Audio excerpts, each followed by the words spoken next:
এক কথা বলে সংবিধানের টেকসই পরিবর্তনের জন্য, সংস্কার সাধনের জন্য, সংস্কারকে টেকসই করার জন্য সংশোধনী নয়, সংবিধান সংস্কার পরিষদের বিষয়ে সকল রাজনৈতিক দল আমরা একমত হয়েছিলাম। কিন্তু দুর্ভাগ্যের বিষয়,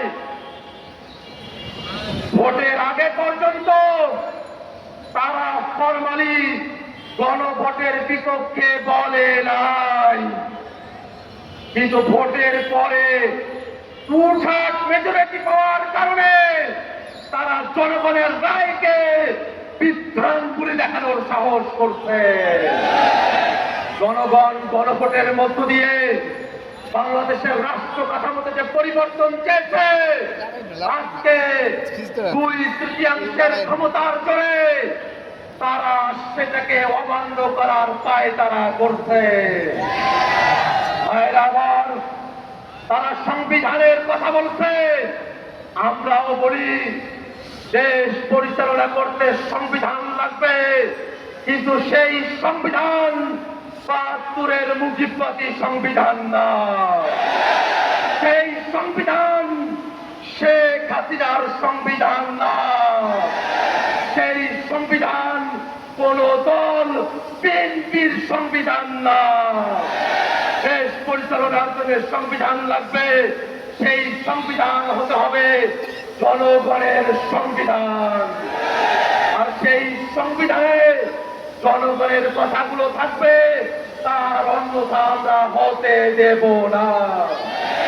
আমরা তো বুঝি আপনারা সংস্কার চান না, গণভোট চান না, তার পেছনের কারণ হলো আপনারা বাংলাদেশের রাষ্ট্র ক্ষমতাকে, বাংলাদেশের সাংবিধানিক প্রতিষ্ঠানগুলোকে এক ব্যক্তির পরায়ত্ত করে রাখতে চান।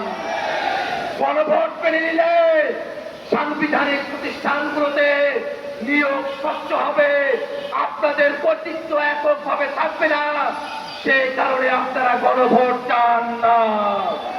গণভোট মেনে নিলে তত্ত্বাবধায়ক সরকারের অন্তর্বর্তীমূলক সম্মিলিতভাবে একটা কাঠামো আসবে, আপনারা সেটা চান না। গণভোট কার্যকর হলে উচ্চকক্ষ হবে ভোটের বিহার অনুযায়ী, আপনারা সেটা চান না। আপনারা মৌলিক কাঠামোর পরিবর্তন চান না, এ কারণে এই গণভোট চান না। আমরা বলতে চাই, সংসদে আপনাদের সংখ্যাগরিষ্ঠতা থাকতে পারে, কিন্তু বাংলাদেশের জনগণ 70% সংখ্যাগরিষ্ঠতা নিয়ে রাজপথে আছে। এই জনগণকে কোনোভাবেই অমান্য করে আপনারা টিকে থাকতে পারবেন না।